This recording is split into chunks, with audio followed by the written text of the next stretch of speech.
دا دونه ډارن مخلوق دی، دونه کمزوره مخلوق دی چې دی د عصمت د کیمرې سم ډېرېږي.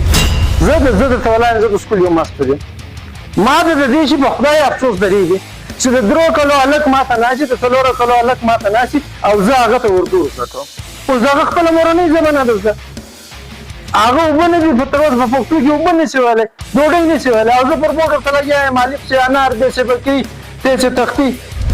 مطلب تقسیم دی د دوی دی تقسیم و چې وسایل به د دوی مسایل بستایي، امن به د دوی بدامني بستایي، قوم پرسته به دی دهشتګرد به ته ژوند به دی کوي، مړ کېږې به ته.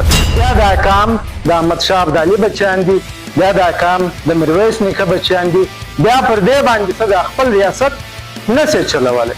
نو لهذا تاسو ته معلومه ده چې پی ټي ایم په دا خپل 6 کلنۍ دوره کې پرس ولا تقریبا 2 کاله ته اوښتی ده. دا څنګه په وجود کې راغلی، ولې په وجود کې راغلی، دا ټوله ته معلومه ده. لکه زموږ اوسې په پښتو کې یو متل، په فارسي کې یو متل وایي تنګ آمد به جنګ آمد. نو دا کام تقریبا چې دا ریاست جوړ شوی ده، د دې ریاست دا پالیسي وله، هغه د فرنګیانو دا پالیسي وله چې دا کام به ته پر سر ویې، راپورته کېدو ته به یې نه پرېږدې، یووالي ته به یې نه پرېږدې. که چیرې تا دا پالیسي جاري وساتله، بیا ته دا کام محکوم هم ساتلی سې، غلام هم ساتلی سې، خپل حکومت هم پر کولی سې، خپل راج هم پر کولی سې. که چیرې بیا دا کام منظمه سو، سره راټول سو، شعور یې پیدا کړي، بیا دا کام د احمدشاه ابدالي بچیان دي، بیا دا کام د میرویس نیکه بچیان دي، بیا پر دې باندې څه د خپل ریاست نشي چلولی. نو لهذا د دوی هغه پالیسي را روانه وله، 80 کاله دوی هغه پالیسي وله تقسیم کړي ول، خو مختلفو نومو باندې تقسیم ول. یو خو موږ غټ تقسیم شوی په ډیورنډ باندې، نیمه یا خواته و نیمه دې خواته و. په دې خواته نیمه کې بیا ته ورته وګوره، بیا ته پر 2 برخو تقسیم کړی، خیبر پښتونخوا د بلوچستان د میانوالي د ها د وها د دا له هغو چې موږ راووځو، بیا په خیلي او په زیلي باندې سره تقسیم کړي وو.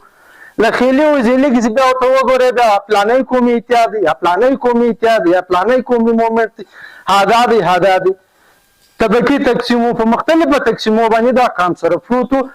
بیا نو دوی هغه خپل حکومت خپل پالیسي پر دا کام باندې اپلای کړې وله. دا 80 کاله دوی و دا کام ته مطلب تقسیم دی د دوی د تقسیم و چې وسایل به د دوی مسایل بستایي، امن به د دوی بدامني بستایي، قوم پرسته به دی دهشتګرد به ته ژوند به دی کوي، مړ کېږې به ته.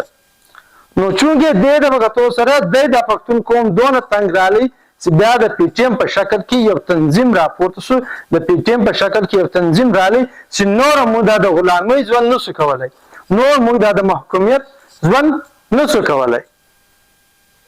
لکه څنګه چې شمسو صاحب دلته له مخه خبره وکړه چې دي کمزوره خلک، بیا یو دونه کمزوره خلک، دا یو 80 کلن خلک بیا څنګه راولاړېږي پر 15,000 کلن قوم باندې بادشي کوي، 15,000 کلن قوم تر خپل حکومت لاندې راولي.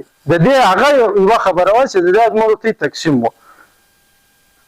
د دې تقسیم سره د پی ټي ایم پالیسي هم دا ول پی ټي ایم تقسیم ختم کړي، یو پښتون وي. ځکه دې نوم ته وګوره، نوم یې هم راغلی پښتون ژغورنې غورځنګ، چې هر چیرې په دنیا کې پښتون وي، دا پښتون تحفظ مومنټ به د هغه تحفظ کوي. د دنیا پر چیز کو دا نشته چې په لر کې ونه به زه تحفظ کوم، که په بر کې بیا زه نه کوم، که په پنجاب کې زه د تحفظ کوم، که بیا په اروپا کې زه د تحفظ نه کوم. پښتون تحفظ مومنټ یعنې د ټول پښتون تحفظ په دا کې کېږي. اوس په دا خپل پړاو کې دا د پښتون تحفظ مومنټ په وجود را بعد چې کوم دورانیه ده، په دې دورانیه کې تقریبا پښتون تحفظ مومنټ بیخي له ډېره کړاوو سره مخامخ شوی ده، بیخي ډېر تکلیفونه یې وړي دي، شهیدان یې مړ کړي دي، ټارچر سیلو ته هم تللي دي، جیلو ته هم تللي دي. نن هم زموږ د سیند صوبې کوارډینیټر نورالله ترین صاحب په جیل کې ناسته، په درواغجن اف آی آرو کې د 18 درواغجن اف آی آرونه دي، په ای ټي سي کورټ دی. اوس نورالله ترین څوک نشي ثابتولی چې هغه په کراچي کې تباه کړې ده، نورالله ترین څوک نشي ثابتولی چې هغه په کراچي کې دا کړې ده، نورالله ترین څوک نشي ثابتولی چې هغه په کراچي کې یو بې ګناه سړی وهلی دی. نورالله ترین دغه الزام دا دی، جرم یې دا دی چې هغه هلته د پښتون تحفظ غوښتی. به هغه سلسله کې نور الله ترین په جیل کې دي. دا دونه ډارن مخلوق دي، دونه کمزوره مخلوق دي چې د عصمت کامل کیمرې سم بیریږي. عصمت کامل له کیمرې څخه هم دی بیریږي چې عصمت کامل څه نه. نو که بیا چیرې موږ سره منظمه سو بیا به د دې السي بیا خو ولکه 2 ورځې دلې پاتې سي یا دلې بیا د ژوند وکړي یا دلې بیا د تا ته ودرېږي چې یا کم پکړو چې یا کدر سي آیو کدر جا رہے ہو یا بیا شناخت کار را کار هغه شی بیا ولکه. وجه دا ده چې موږ ته پاشل سوي یو پاشل کېدا به موږ ختمو سره راټولېږو به دې ته معلومه ده چې پی ټي ایم اوس د منظمتیا پړاو سره ورته ده.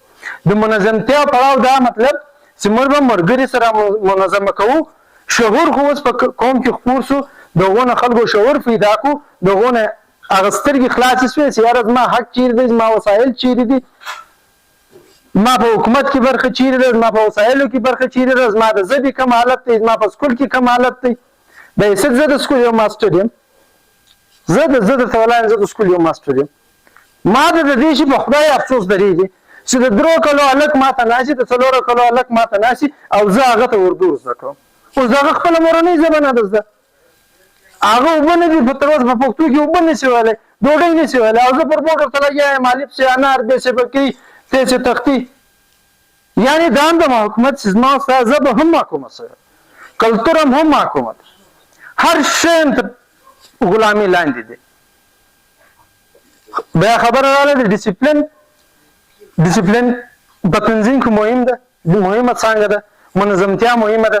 خو منظمتیا به په دا شکل کې وي چې زموږ منظمتیا به دښمن د به کتو سره ایسي. یاره زما او ستا دښمن څونه منظمه ده، د هغه منظمتیا د فرنګي څخه میراث کې ورپاتې شوې ده.